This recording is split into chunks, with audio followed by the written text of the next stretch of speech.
If we can please put the slide of session 2 here. Yep. The next one.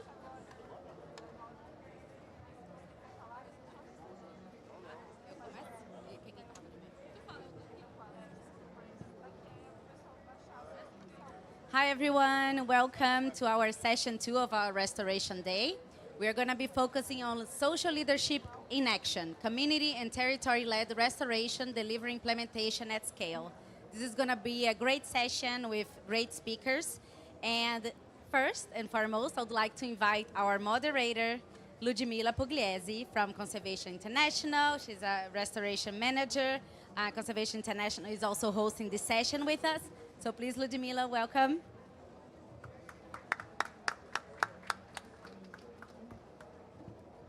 Thank you. Thank you for this great opportunity.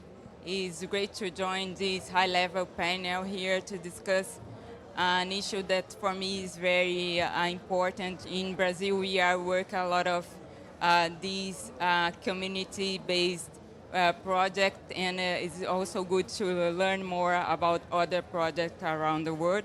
So I would like to call Gladys. So I would like to call Gladys for opening remarks, please, from UN Decade Advisory Board.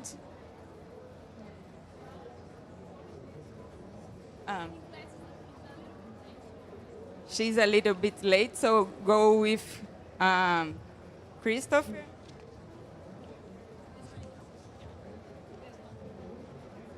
He is from UN Decade Advisory Board and co-founder of CO Global and large implementing alliance of NGOs supporting smallholder farms and land restoration and livelihood programs.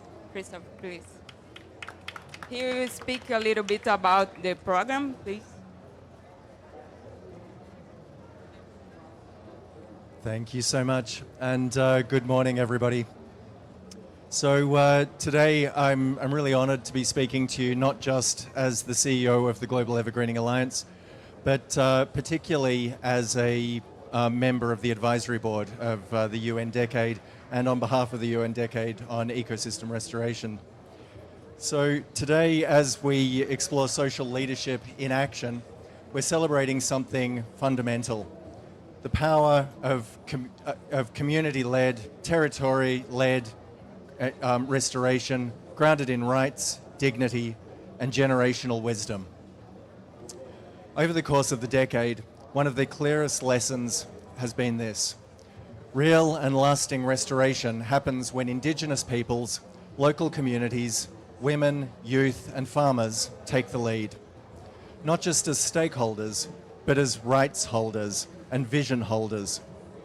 In our global portfolio of flagship restoration initiatives, two powerful examples illustrate how this principle can be beautifully applied. First, there's Acción Andina, a flagship spanning 5 Andean countries: Argentina, Bolivia, Chile, Ecuador, and Peru. This movement is restoring native polylepis forests at high altitudes, safeguarding water sources for millions, and building trust through long-term community engagement. Since 2018, more than 200 local communities have engaged in reforestation and forest protection. In just one of the seasons, the 23 to 24 season, 1,183 hectares were restored, with over 3.4 million native trees planted. At its heart, this initiative blends Indigenous knowledge, ancestral values, and science, restoring ecosystems, protecting water, and strengthening local economies. Acción Andina shows us that restoration is not only about trees, it's about securing water, honoring traditional governance, and creating economic opportunities for mountain communities.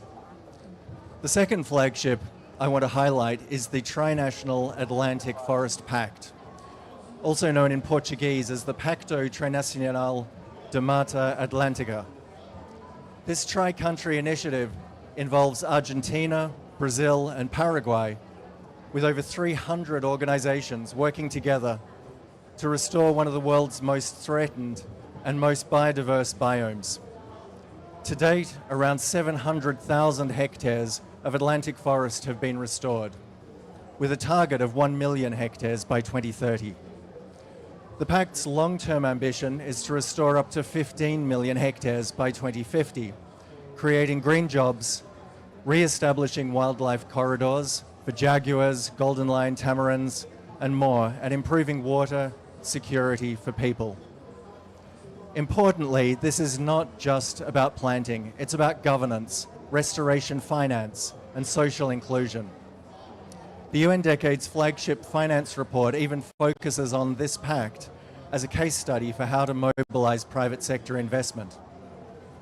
These two projects, Acción Andina and the Tri-National Atlantic Forest Pact, are more than successful restoration stories. They are living proof that territory-led restoration works. Local and Indigenous communities are not just passive recipients, but the backbone of these initiatives.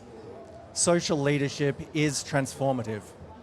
These flagship projects embed gender equity, youth engagement, and Indigenous governance at their core. Finance and rights can go hand in hand. These efforts are securing funding, but also respect and elevate local rights, land tenure, and long-term governance. Scaling is possible. These projects demonstrate that large-scale restoration, hundreds of thousands or millions of hectares, is achievable, not through short-term projects, but through deep partnerships, trust, and shared vision. As we convene in this space today, I want to extend a call to each of us. Let's double down on supporting restoration that's led by and deeply rooted in communities. And let me offer a promise on behalf of the UN Decade Advisory Board. We will continue to champion these social leadership anchored flagships. We will push for more equitable finance, more inclusive governance, and more recognition of local wisdom. Because the future we seek, a future restoring ecosystems, resilient territories, and thriving communities, will only come to life when those who live closest to the land are the ones setting the agenda. Thank you.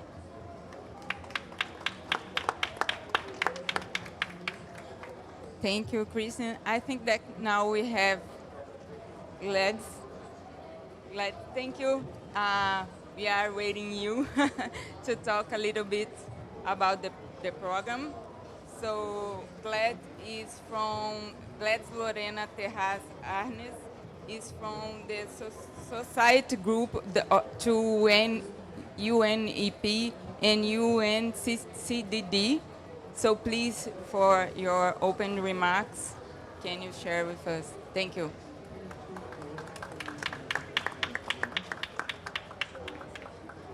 Guys, she will be speaking in Spanish. We have translation in here, so if you need the equipment, please reach to me and I can give it to you.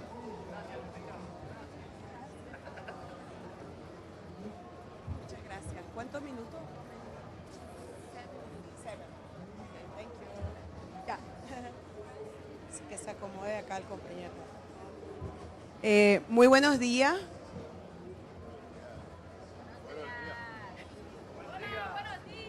¡Viva el Día de la Restauración! ¡Eh! Bueno, muchas gracias a todos por estar acá. Mi nombre es Lorena Terraza, soy de Bolivia y traemos varios mensajes del trabajo que estamos haciendo. Principalmente, primero, en la experiencia que tenemos, hemos participado de grandes congresos de restauración ecológica. Y queremos decir de que es importante reconocer que los pueblos indígenas y las comunidades siempre han trabajado con la restauración natural de los ecosistemas. Pero a veces la academia, los otros grupos, diferentes actores de la sociedad no hemos logrado el diálogo con los pueblos.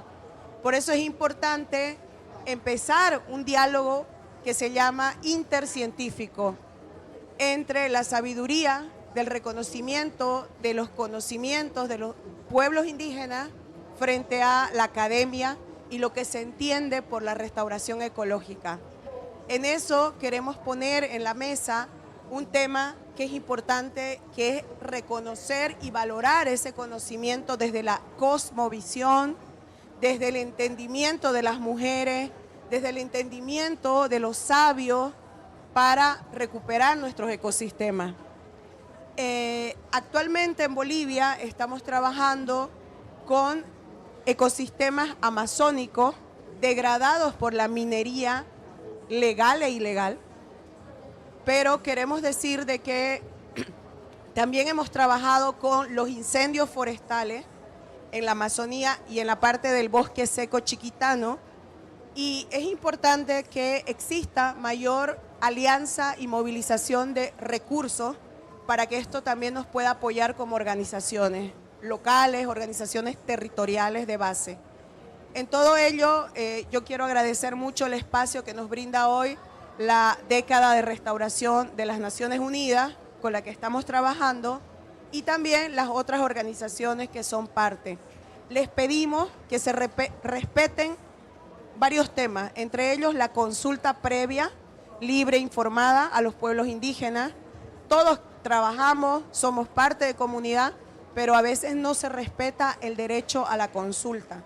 Queremos que nos pregunten si van a ingresar al territorio y si van a trabajar con nosotros. Segundo, también es importante respetar el valor de las mujeres en la conservación, en la restauración, en la toma de decisiones. Muchas organizaciones muchas veces no respetan ese valor que las mujeres le estamos dando a el enfoque de la restauración.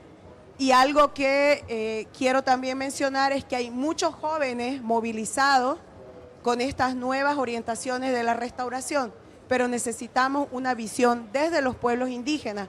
Por eso la sugerencia es trabajar el diálogo con los pueblos, tomar posición internacional y decir qué estamos pensando, pero no sin nosotros, sino con nosotros. La Amazonía tiene voces.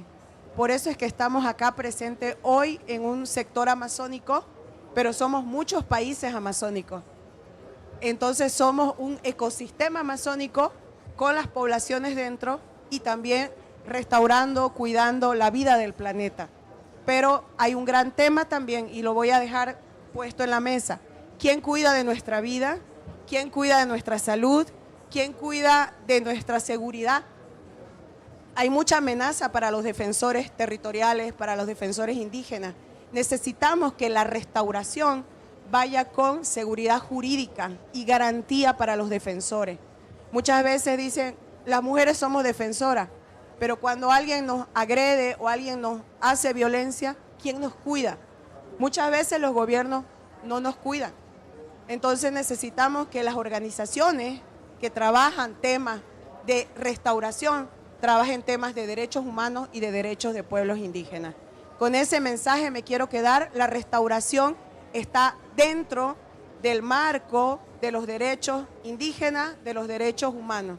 Y pido un aplauso para todos, por favor, y necesitamos alianzas por la restauración y por los pueblos indígenas. Gracias.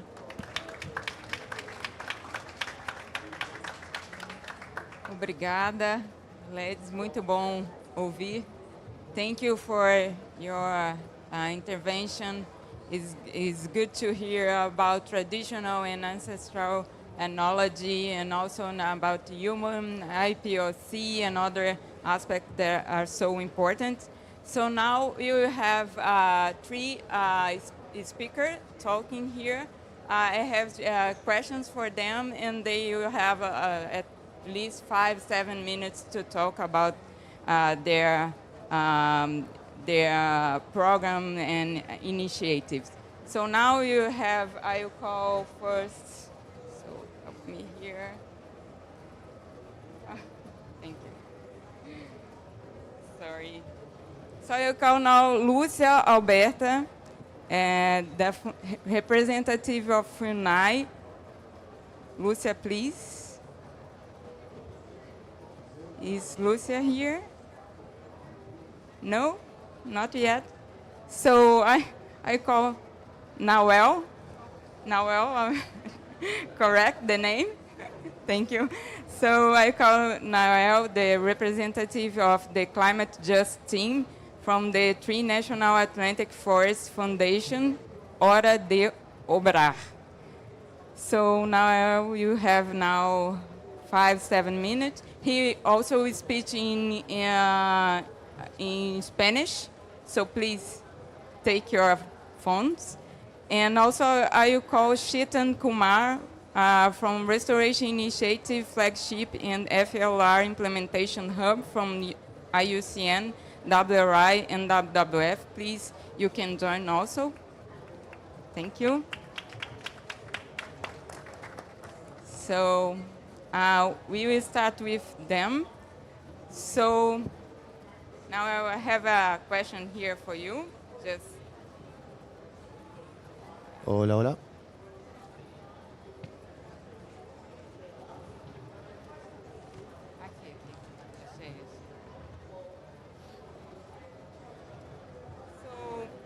Now, how can productive restoration, market access, local entrepreneurship, and social organization catalyze large-scale implementation? What are lessons from Tri-National Atlantic Forest we can have?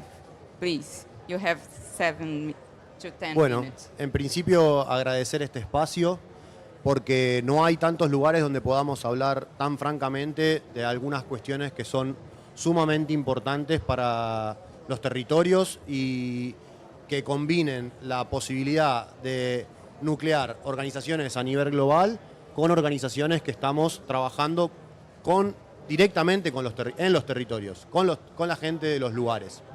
Eso es sumamente importante en primer lugar y por eso agradezco mucho la organización de este espacio. Quiero que imaginen lo que voy a decir sobre la base de lo que dijo la compañera, porque me robó muchas de las cosas que iba a traer y en este sentido las estamos compartiendo. Así que basándonos en lo que dijo la compañera, me gustaría que ustedes imaginen lo que voy a decir ahora. Estamos trabajando, yo trabajo para la Fundación Hora de Obrar, que es una organización de Argentina. Argentina, en el mapita que van a ver o que estuvieron viendo de la Mata Atlántica, es una porción muy pequeña de lo que resta de la Mata Atlántica, pero preservamos particularmente el corredor verde, que es un espacio continuo de selva misionera muy, muy importante porque es el bloque continuo más grande de la Mata Atlántica. I wait for you. It's an introduction, no problem. Bueno, al ser una organización basada en la fe, tenemos un perfil ético de la restauración. No es solamente una cuestión de plantar árboles, no es solamente una cuestión de lograr asistencia financiera, no es solamente una cuestión de lograr los mejores financiamientos y mostrar las mejores producciones, sino que es un compromiso efectivo con el cuidado de lo que llamamos la casa común, con el cuidado de la creación. Adentro de la creación, adentro de esa casa común, convivimos muchas culturas, convivimos una diversidad de personas, una diversidad de culturas, una diversidad de cosmovisiones, que no son simplemente un modelo a seguir y que puede implantarse uno u otro, sino que tenemos que lograr dentro de ese perfil una cuestión ética, que es básicamente mejorar la calidad de vida de nuestras poblaciones en los lugares y en los territorios donde estamos efectivamente haciendo las cosas. En ese sentido, el sentido del lucro no es nuestra única finalidad, no es nuestra finalidad, sino que es cómo mejorar efectivamente los territorios. Por eso, como la reforestación y la restauración de ambientes es algo ancestral, no es algo que lo inventamos en la modernidad. Es algo que viene de las tradiciones más antiguas de los pueblos y de todas las culturas. No es solamente de Latinoamérica, sino del resto del mundo.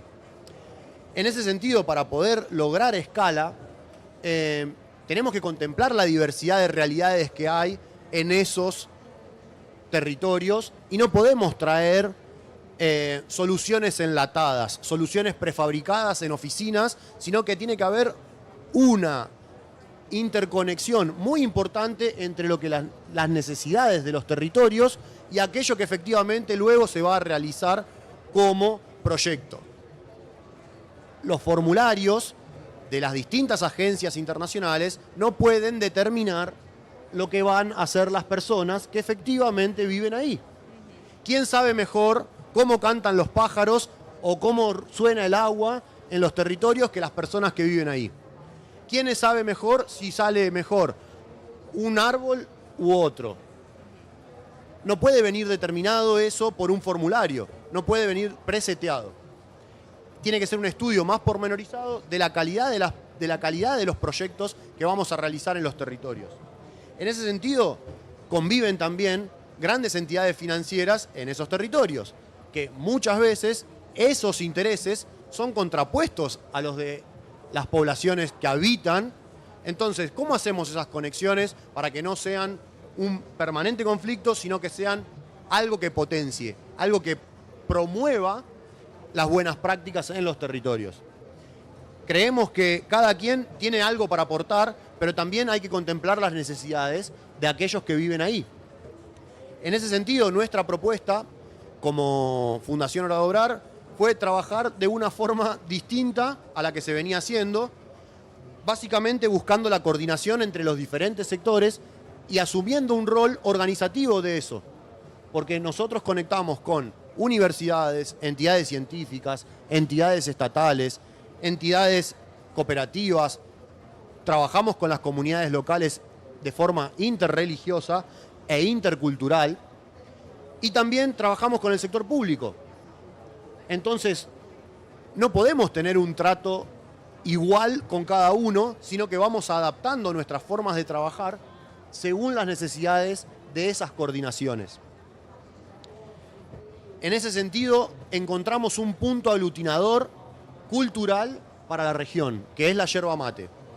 La yerba mate es un árbol nativo que fue promovido culturalmente, siempre por la cultura guaraní, pero luego la producción a escala ha hecho que deje de ser un árbol y lo transformáramos, adaptáramos a la forma de arbusto para hacer más fácil su producción. Bueno, qué mejor que reencontrarse nuevamente la yerba mate con todos sus hermanos árboles que tradicionalmente vivieron juntos. Ahí encontramos un punto de conexión entre todos los intereses. El sector empresario, que quiere producir más yerba mate. Las comunidades indígenas, que culturalmente promueven, usan tradicionalmente, los criollos que tomamos mate todo el día. Y además, la cuestión agroecológica, porque la producción de yerba mate tiene una conexión muy rápida con la agroecología y con los sistemas agroforestales. No es tan difícil, no es tan largo el proceso para llegar a una producción agroforestal comparado con monocultivos como la soja, el maíz o el trigo. Entonces, a partir de ahí,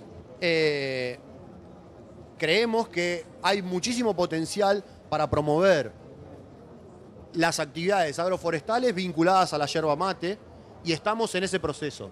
Estamos conectando los sistemas productivos con las tradiciones culturales. Estamos conectando las necesidades de los productores locales con aquellos sectores que están promoviendo soluciones basadas en la naturaleza. Y ahí entramos en otro problema. ¿Cómo medimos sistemas agroforestales que se preocupan más por los sistemas de monitoreo que por los rendimientos productivos para los productores? ¿Qué es más rentable? ¿La financiarización de los sistemas productivos o que efectivamente los sistemas productivos tengan impacto local? ¿Qué es mejor? ¿Que los beneficios ecosistémicos que se promueven con cada uno de los arbolitos plantados sea efectivamente concreto o que ese sistema de monitoreo salga más que efectivamente plantar un árbol? Ahí tenemos un grave problema porque las comunidades quedan afuera. Solamente los grandes productores, solamente la escala productiva masiva permite que esa adaptación a los sistemas financieros sea posible. Entonces, la escala tiene un cuello de botella sumamente importante, que es todos los pequeños productores, todas las pequeñas comunidades, todas las comunidades indígenas que quedan afuera. Estamos excluyendo de la solución real a la mayoría de la población potencial que puede efectivamente, con un compromiso ético, realizar esa tarea. Y no solamente por la función del lucro. Porque el aire lo respiramos todos. El agua la necesitamos todos. La tierra, si la degradamos, perdemos todos. Entonces, hay ahí un desafío muy grande que tenemos, que es cómo convencer a gran parte de aquellas personas que efectivamente pueden promover estos sistemas para que la rentabilidad, que nadie la va a poner en discusión, sea más acompañada con los procesos productivos para aquellos sectores que son efectivamente quienes plantan los árboles, que son quienes efectivamente cuidan que el proceso productivo y ecosistémico sea contemplado y tenga un grado de realidad. Porque quienes están en los territorios y no monitoreando por satélite son las personas que cuidan los arbolitos. Porque no quieren que se mueran. Porque no es un informe, es su tierra. Con esa diferenciación y con esa graduación, creo que tenemos una aproximación a cómo escalar este tipo de momentos. Y en ese sentido, destaco y promuevo que conozcan mucho la Red Trinacional de Restauración de la Mata Atlántica, que es el sector que ha hecho que hoy yo esté acá. Y esas conexiones, que son sumamente importantes, es lo que nosotros buscamos promover. La Red Trinacional de Restauración es ese lugarcito donde permite que las voces de Argentina, Paraguay y Brasil y de los diferentes pueblos nos encontremos para generar soluciones locales pensando en los problemas globales. Que encontremos soluciones regionales pensando en las soluciones locales. Todo eso interconectado va a garantizar que en el futuro tengamos una mayor escala, combinando estrategias diferenciadas con, obviamente, los informes los vamos a llenar, no se preocupen, los llenamos. Nos comprometemos a llenar los informes, pero nuestra preocupación más importante es cómo esas soluciones locales tienen impacto real en la vida de las personas. Muchas gracias.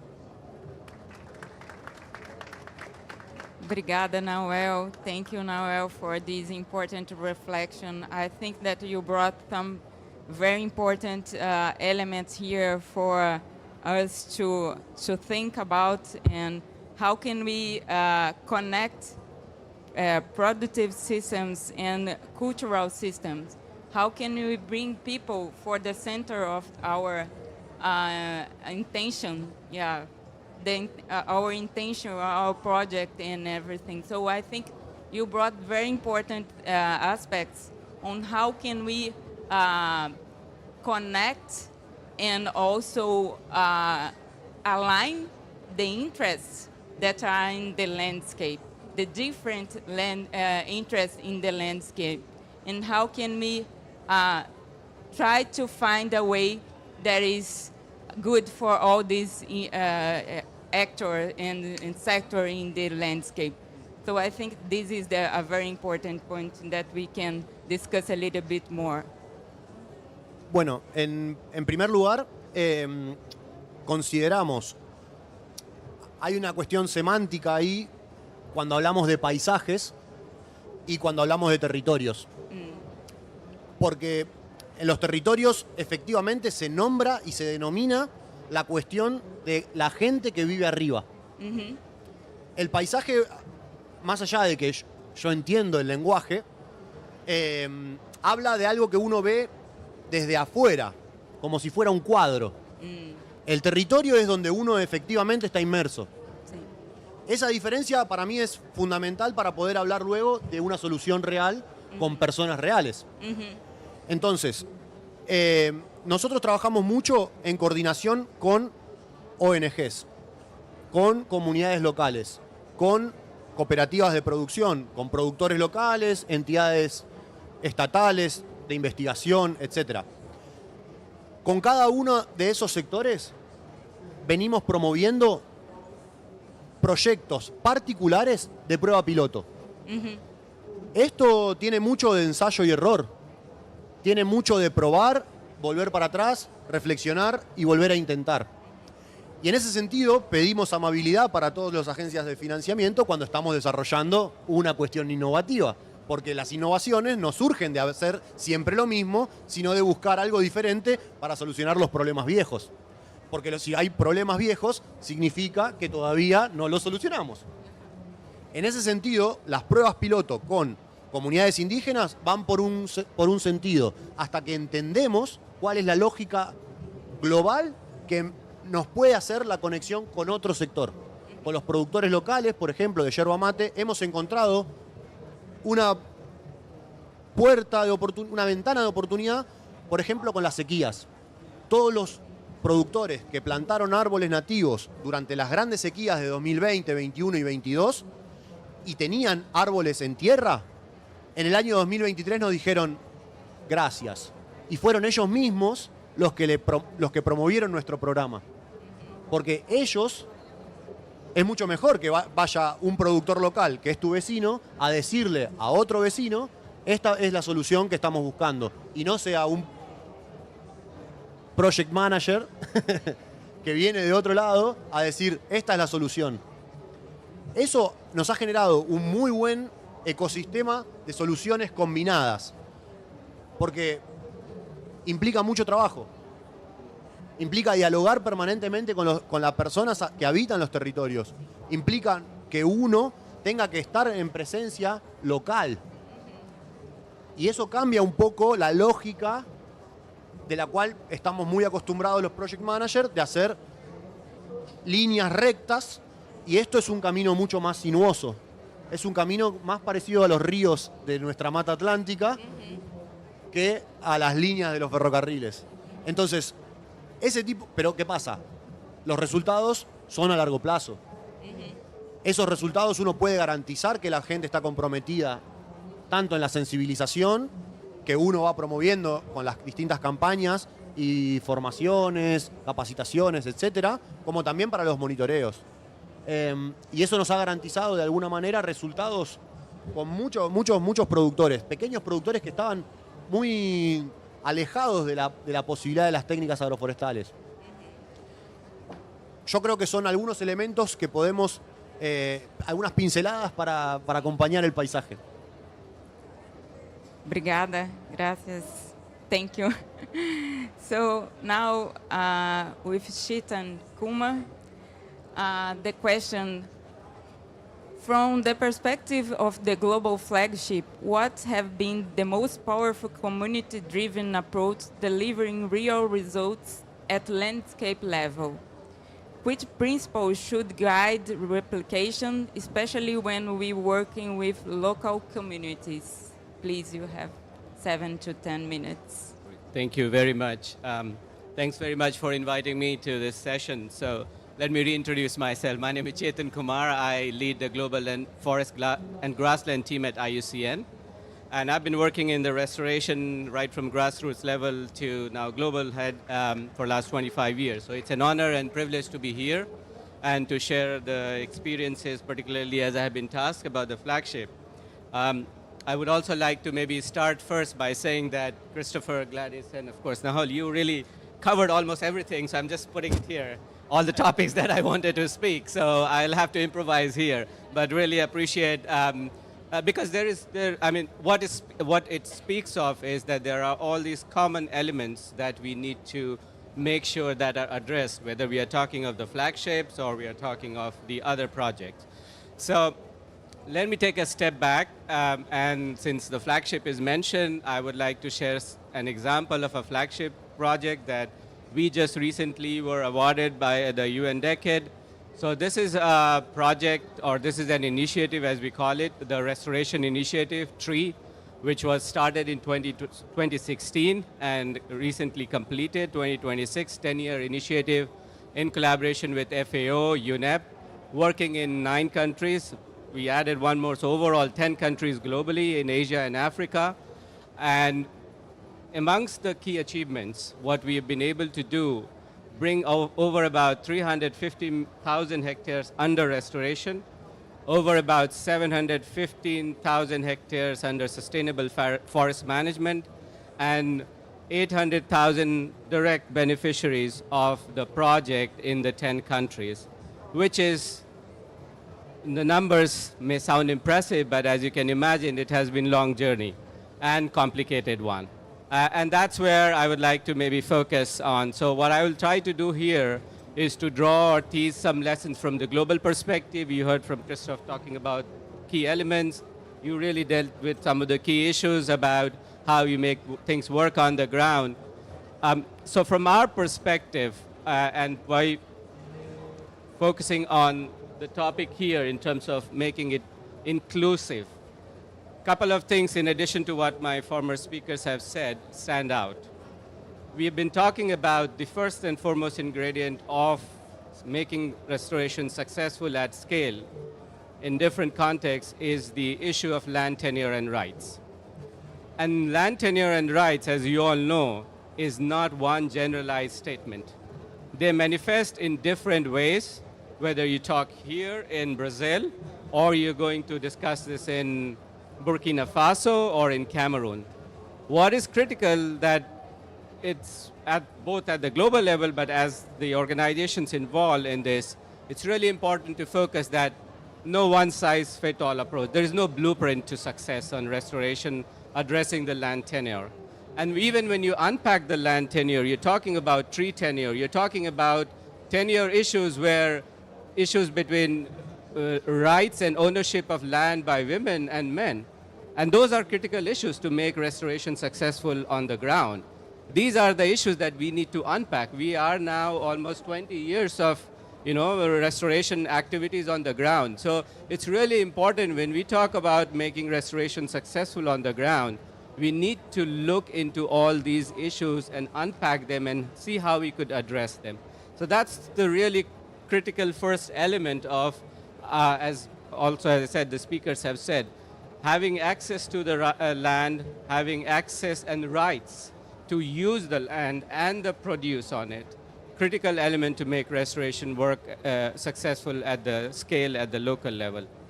The second, and as I said, I'm going to avoid some of the topics that have been already said, is the issue around understanding the needs of the technical needs of the restoration. And let me explain that a little bit. Again, you also covered a little bit about the local knowledge and right kind of trees and right kind of approach. And I'm just drawing lessons from the experience we have globally. There is always a tendency for a quick fix in restoration. Let's get this done, let's show some results, and then we'll take it forward from there. Not a bad idea, but it doesn't work in many contexts. Why it doesn't work? Because we are talking about different degradation, different deforestation levels.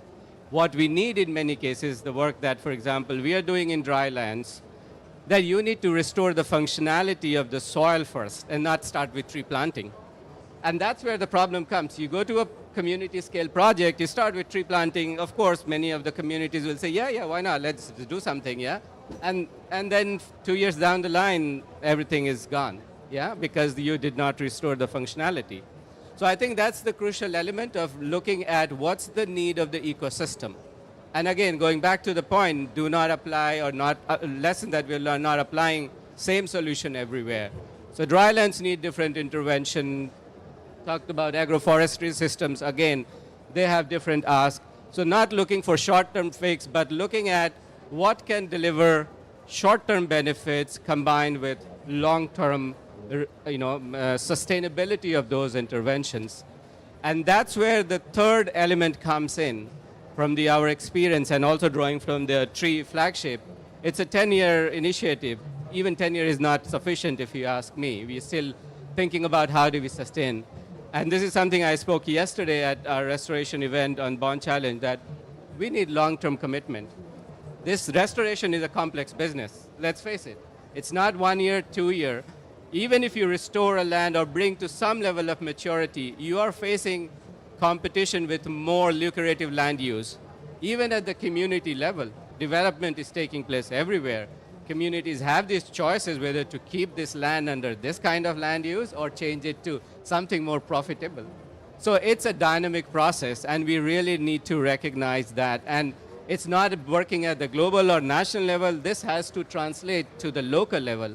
How can both building on the local knowledge, local adaptive capacity, we could incentivize this dynamic way of managing the land use where you sustain those interventions and those interventions keep giving you benefit in the long run, both ecological and economic. So that's another lesson I would like to put forward, drawing from our experience. And then, of course, we've heard about the livelihood benefits, etc., and the value, quality and the value chain, and there are several examples I could draw upon, but most of you already know. What is crucial here, and the shift that we are seeing, and I would like to go to more, I would say, data-driven approach here. What we are seeing in many parts of the world, and including here, there is a demographic shift happening in many of the rural areas as well, where we are implementing restoration projects. You see the youth moving, or you see, like in Africa, looking for other opportunities. And for restoration to be successful long-term, I think this is time, as I said, these are the next generation issues we need to think about. We need to look at how the demographic pattern is changing. What are the needs? How, who are going to be looking after, who are going to manage and sustain those activities. So that's another area I think I would like to flag for long-term, I would say, success of any restoration initiative. So I'll stop here from the examples or the lessons that we have learned from the flagship. You also mentioned here about the Forest Landscape Restoration Hub. So I'll just take 2 minutes to explain that. So building on some of these lessons, what we are trying to do now is, this is again an ambitious initiative working closely with WWF and WRI. We are starting an initiative called Forest Landscape Restoration Hub to be implemented in 6 countries, 3 in Latin America, so Brazil, of course, here we have Colombia and Peru, and in Africa and we have Uganda, Mozambique, and Tanzania, and now we just added yesterday another country, Mozambique, with support from the Swiss government. Our goal is to demonstrate restoration on 200,000 hectares of land in next 8 years. Again, very ambitious target. And I think the only way we could achieve is working very collaboratively and closely with the communities. We don't have to reinvent the wheel. So what we are trying to do from our side is to focus on 3 areas. The first one, of course, building on what we have learned so far, is how we could put more stronger enabling conditions for the communities, for the subnational government. What are the things that are still needed in terms of the local policies, governance, and other aspects? That's one of the key components of our work under the hub. The second one, we heard about the finance. How can we mobilize finance, and not just mobilize, how could we deliver it on the ground? Mobilizing is one part. We've been hearing about it for several years, yeah? But that's not the problem. The problem or the challenge, as we've all heard, having projects where you have investors interested, where you have the de-risking of investments, those things are tough. Those things are difficult to have. And our goal is that across different continents, we come up with some solutions or some provisions where the funding that we are going to support to be mobilized could go directly for implementation. So that's the second part. And the third, building on the monitoring, and if I understood you correctly, you were mentioning about involvement of the communities on the monitoring. So what we are looking at is not a top-down monitoring. Monitoring that creates ownership, monitoring that will be not like, okay, you have to report something, you tick the box, you have 200,000 hectares under restoration, but how could you create the ownership of those results? So those are our 3 ambitions under there, and I'm looking forward to working closely with our partners in these 6 countries. Thank you. Great points. I think that now you talk about enabling conditions, mobilize and deliver finance to the ground. That is super important, and also monitoring that also now also brought to the table. And those 3 points are key elements for large-scale restoration. And for now, I have one more question for you. If we can open after to the audience, but in one sentence, if possible, what is the single most essential enabler to ensure community-led restoration becomes the foundation for large-scale, high-integrity implementation? Well, yeah, but In one sentence or one thesis, maybe.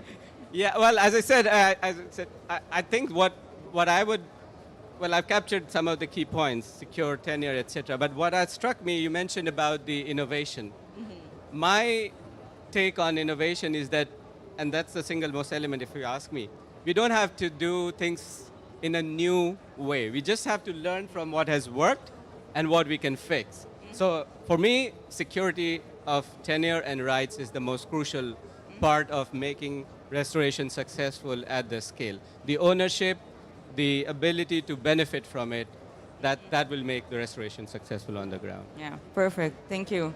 Now, well, please, with your ideas, what is the most important thing for us to implement the large scale and to including these community-led initiatives? Bueno, sigo hablando español. Estamos en Sudamérica. Welcome. Yo creo que después de haber trabajado mucho con tan diversa cantidad de territorios, la situación material de la reproducción de la vida de aquellas personas que efectivamente están plantando es muy importante. Cómo la gente vive y reproduce su vida, estamos hablando de dinero. La gente que muchas veces tiene la posibilidad de tener su pequeña chacra, su espacio donde plantar, necesita dinero para vivir. Y acá estamos hablando en la COP de cómo financiar la adaptación, la mitigación, pérdidas y daños, y no estamos hablando de cómo asegurar que los territorios sean capaces de responder a esas necesidades sin entrar en el problema de la financiarización de todo eso. Porque una comunidad local no tiene la capacidad de contratar un seguro internacional contra un granizo impensado. Las comunidades locales no tienen la capacidad de llegar a los mejores bancos mundiales para que les hagan las transferencias y no les cobren determinadas tasas. Esas pequeñas diferencias hacen que para una mega multinacional eso no sea nada, pero para un conjunto de productores locales sea imposible. ¿Cómo reducir ese gap para que las soluciones basadas en la naturaleza compensen más a las personas que efectivamente plantan los árboles y los cuidan y son quienes mejor garantizan la reproducción de la naturaleza? Creo que es una de las grandes dificultades que tenemos en todas estas COPs. Y al mismo tiempo, muy poco de los aprendizajes locales llegan a los oídos de las personas que toman decisiones. Porque yo no creo que las personas, cuando uno le da una respuesta concreta, digan no, nada. Sino que efectivamente cuando eso tiene lugar, abre oportunidades, abre oídos, genera otro diálogo posible. Y ahí es donde tenemos que ir a buscar. Muchas gracias. Thank you for your reflection. I fully agree with you. We have here in Brazil project with the BNDES. We are trying to drive our project to the landowners, and it's hard when we have like indigenous people, local communities, and they need to design a project that has a lot of guides, a lot of insurance needs and all the things, and it's impossible for them to reach all fulfill all the gaps and the needs for this project. So we are having this also in our project here in Brazil, and I think this is a very important point for us to rise here. So I want to know if Anyone has one question here for our speaker, please? Thanks very much. Probably more comments and reflections rather than questions, although... Sure. And it's particularly building on some of the things that Chetan was saying. You talked about some of the challenges with the quick wins, particularly in drylands environments. One of the things that we struggled with for years was the scientific community not recognizing assisted natural regenerative approaches as scientifically based, useful approaches for large-scale programs. They now are, but often in dryland environments, things like farmer-managed natural regenerations are the most rapid way of rebuilding the productivity of soils at scale and in a very scalable way. So I think often challenging ourselves about what science tells us and looking to the environment for what some of the low-hanging fruit might be for acceleration and scale can be really useful. The other one, I know you mentioned we need longer-term projects. I know there's a bit of resistance to this in some places, but carbon projects guarantee rigor, scientific rigor and reporting, and at least 30 to 40 years time horizon. You probably know a program, Regreening Africa. That was our first proof of concept program, entirely funded by the European Commission as a grant-funded program. Now every project is a carbon project, whether it's grant-funded or not, because of the rigor that requires. And increasingly grant-funded programs or programs that are designed with and by communities to maximize benefits to communities can be commercially investable at massive scales through carbon mechanisms. And finally, the youth, and this is something I think is really exciting about long-term large-scale programs, is that they can be designed to create new circular economies within the program itself. So rather than planning for the demographic shifts of youth, we can actually be creating new, exciting business opportunities and employment opportunities through the development and implementation of the programs that we're designing and implementing. And I think that should be an explicit focus of a lot of the work that we're doing. But I completely agree, the incredibly valuable insights. It's been a really valuable session. Thank you. Thank you. Thank you so much. You can add. Just quickly react. No, thanks a lot. I should have been explicit about the FMNR and assisted natural regeneration. Certainly the point, as you said, is to not, there are solutions already there. Why to recreate or reinvent? So that was my point about looking at, or not looking at quick fix. The only other thing I would like to add here is that there is also need for, I would say, paradigm shift or change in mindset to look at restoration as projects to long-term initiatives, because you cannot restore an area in 5 years and 10 years. Current funding model, current focus, building on, as you said, the Green Africa experience as well, is that you can't do it in 5, 10 years. And that's one of the things we have been trying to argue, that you can't have a restoration project for 5 years or 10 years. You need sustained, it's not just about funding. Funding models could be developed over the time period, whether you mobilize external or international or domestic or repurpose them, including repurposing subsidies, which is another big hole that we don't talk about, the big elephant in the room. You could restore the area, but at the same time, the subsidies would affect all the work that you're doing. So we don't talk about that. So that's another element we really need to talk about. How do we make, when we talk about working at the scale, at the local level, I think we often also ignore subsidy part. And that's part of the shift that I was trying to refer to, that demographic and the economy shift that is happening, and we need to recognize that. So, okay, thank you. Thank you all. Do you want to add something in our final sentence?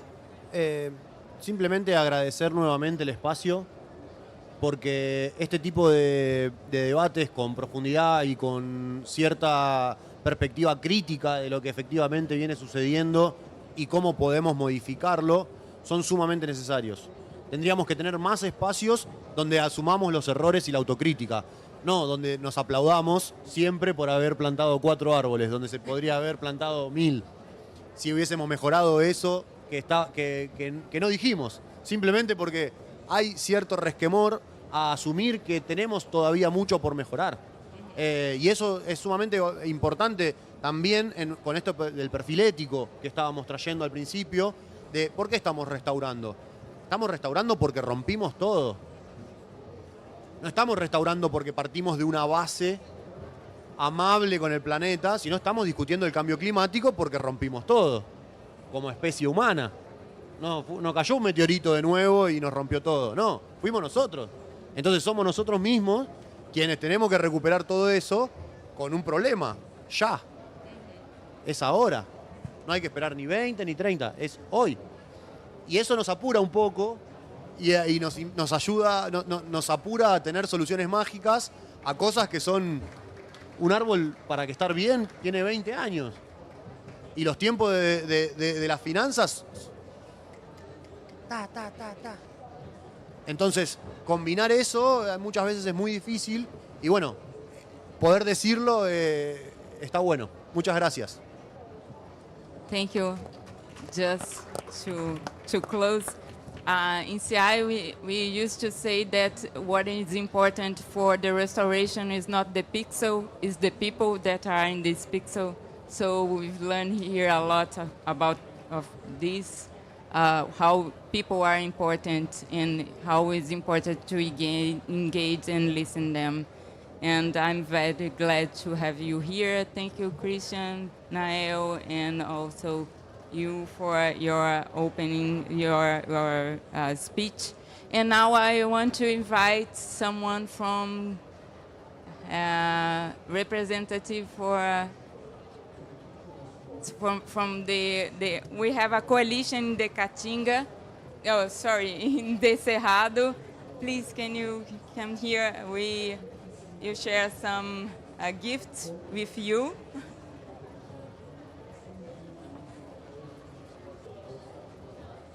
Hello, we represented me and Taroim Araticum. It's articulation from restoration of Cerrado. We are a collective of local groups that works with restoration in Cerrado, and we have the purpose to strong the local initiatives of restoration in Cerrado, brings knowledge about restoration, and we are very happy to bring a little bit of Cerrado today. And we have the purpose to strong the local communities with Araticum, and Taroim is a coordination of Araticum, and we have a little gift to you today to see the Cerrado in your countries. Many thanks. I will also invite Chris to join us here, and we'll take a final photo. Thank you, Yasmin, for the kindness of Araticum. And isso é agradecimento para a Lud, para todos vocês panelistas. Thank you for all the panelists here. And it's a gift that comes from local hands, local communities, one of the key biomes here in Cerrado, that represents a thankful note from all of your perspective here in the panel. Thank you so much. Let's take a picture with Araticum shirts, please. And unfortunately, Lorena had to leave. Lorena teve que sair mais cedo e por isso ela não vai estar aqui com a gente, mas está bem representada. A gente vai guardar para ela uma lembrança, né, Yasmin?